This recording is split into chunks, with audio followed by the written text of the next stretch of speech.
The Mediterranean Sea, once a cradle of civilization, has become a watery graveyard for countless souls seeking refuge in Europe. Driven by conflict, poverty, or persecution, migrants embark on perilous journeys in overcrowded, often barely seaworthy vessels. Their arrival on European shores, often after harrowing rescues at sea, is met with mixed reactions. Some offer compassion and aid, recognizing the desperate circumstances that force these individuals to flee their homes. Others, however, view their arrival with suspicion and fear, fueled by anti-immigration rhetoric that paints them as a threat. The journey itself is fraught with danger. Smugglers, exploiting their desperation, often abandon them at sea, leaving them at the mercy of the elements. Those who survive the treacherous crossing face further hardship. Overcrowded reception centers, lengthy asylum processes, and the ever-present threat of deportation create a climate of uncertainty and anxiety. Despite the immense challenges, many migrants cling to the hope of a better life, dreaming of safety, opportunity, and a chance to rebuild their lives. The tiny Italian island of Lampedusa, closer to Africa than mainland Italy, is a front line in Europe's migration crisis. For those fleeing war, Lampedusa is a beacon of hope, the first step towards safety. Yet some residents feel overwhelmed, their island struggling to cope. Resources are strained, tensions rise. Amidst this, stories of compassion emerge. Volunteers and NGOs provide food, shelter, and medical care, offering hope in despair. The electoral victory of Giorgia Meloni and her Brothers of Italy party in 2022 marked a watershed moment in Italian politics. Meloni, known for her fiery rhetoric and hardline stance on immigration, became Italy's first female prime minister and brought her party, with its neo-fascist roots, into the mainstream. Meloni's rise to power reflects a broader trend of far-right populism, gaining ground across Europe. In Italy, Meloni skillfully harnessed these anxieties, particularly those surrounding immigration. She presented herself as a defender of Italian identity and sovereignty, promising to stem the flow of migrants and prioritize the needs of native Italians. Meloni's success has emboldened far-right movements across Europe, signaling a potential shift in the continent's political landscape. Despite the prevailing anti-immigration rhetoric, the economic reality in Europe tells a different story. Faced with aging populations, shrinking workforces, and labor shortages in key sectors, many European countries, including Italy, rely heavily on migrant labor. Migrants often fill essential roles in sectors like agriculture, construction, and healthcare, where they perform jobs that locals are unwilling or unable to do. They contribute significantly to the economy, paying taxes, starting businesses, and boosting consumer demand. However, the economic contributions of migrants are often overshadowed by the negative narratives peddled by far-right politicians who exploit anti-immigrant sentiment for political gain. Ignoring the economic benefits of immigration not only harms migrants but also undermines the long-term prosperity and competitiveness of European societies. Across Europe, a stark paradox defines the relationship between immigration and the labor market. Many sectors of the European economy are heavily reliant on migrant labor. This dependence is acute in industries facing labor shortages such as agriculture, construction, and healthcare. Migrant workers fill essential roles, performing jobs that are physically demanding or low-paying. However, the political climate often creates a hostile environment for migrant workers. Many European economies depend on their labor.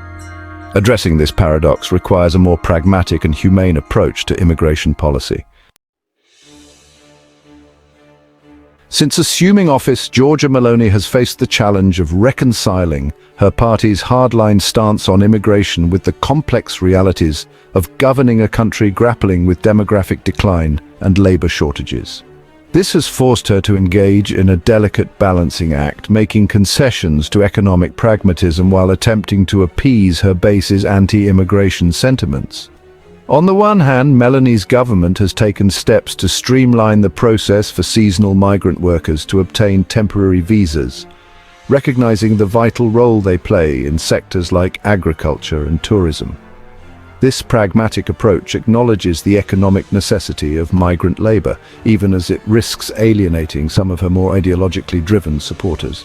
On the other hand, Meloni has continued to employ tough rhetoric on immigration, vowing to crack down on illegal immigration and strengthen border controls. Meloni's balancing act highlights the inherent tensions within right-wing populism, caught between the desire to implement ideologically driven policies and the need to address practical economic concerns. Across Europe, the issue of migration has become a potent weapon in the arsenal of far-right parties seeking to exploit public anxieties and propel themselves to power. By framing migration as a threat to national identity, economic security, and cultural cohesion, these parties tap into existing fears and insecurities, offering simplistic solutions to complex problems. They often portray migrants as a drain on social welfare systems, a source of increased crime, and a threat to traditional values and ways of life. This narrative, often laced with racist and xenophobic undertones, resonates with segments of the population who feel left behind by globalization, economic uncertainty, and rapid societal change. By scapegoating migrants, far-right parties deflect blame from their own policy failures and offer a convenient target for public anger and frustration. The rise of far-right populism across Europe is a testament to the power of fear and division as political tools, and a stark warning about the fragility of democratic norms in the face of such cynical manipulation. The rise of the far right in Italy is not an isolated phenomenon, but rather part of a broader trend sweeping across Europe. From Scandinavia to the Mediterranean, far-right parties have made significant electoral gains, capitalizing on anxieties surrounding immigration, cultural change, and economic insecurity. This surge in popularity can be attributed to a confluence of factors, including the aftershocks of the 2008 financial crisis, the ongoing refugee crisis, and a growing sense of disillusionment with traditional political establishments.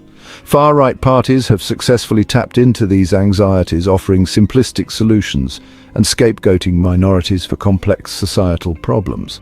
They share a common playbook, employing anti-immigration rhetoric, nationalist sentiment, and Euroscepticism to appeal to voters disillusioned with the status quo. This pan-European surge in far-right populism poses a significant challenge to the European project. The rise of the far right represents a threat not only to European integration, but also to the continent's democratic values and the very fabric of its diverse societies.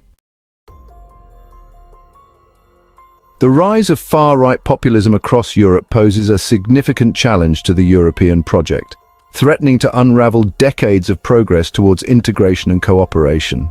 Their nationalist agendas, often couched in Eurosceptic rhetoric, undermine the very foundations of the European Union. Far-right parties advocate for stricter border controls and limits on asylum seekers, contradicting the EU's principle of free movement of people. Their Eurosceptic views and hostile rhetoric towards the EU further undermine the bloc's unity and effectiveness. They portray the EU as an undemocratic, bureaucratic behemoth that infringes on national sovereignty. The rise of far-right populism presents a fundamental challenge to the European project. The surge in far-right populism across Europe has brought the continent to a crossroads, testing its democratic institutions and values. This rise has energized pro-European, pro-democracy movements. Citizens have mobilized to defend openness, tolerance, and solidarity, yet far-right parties exploit economic inequalities and cultural anxieties. Europe's future hangs in the balance between unity and division. So hit that subscribe button, ring the bell for notifications, and let's turn the page on a new adventure together. Get ready to experience books like never before, only on VBook 360. Like, comment, and share to support the channel and keep the video magic alive. Thank you for stopping by. And remember, every video has a story, and every story deserves to be shared. See you in the next video.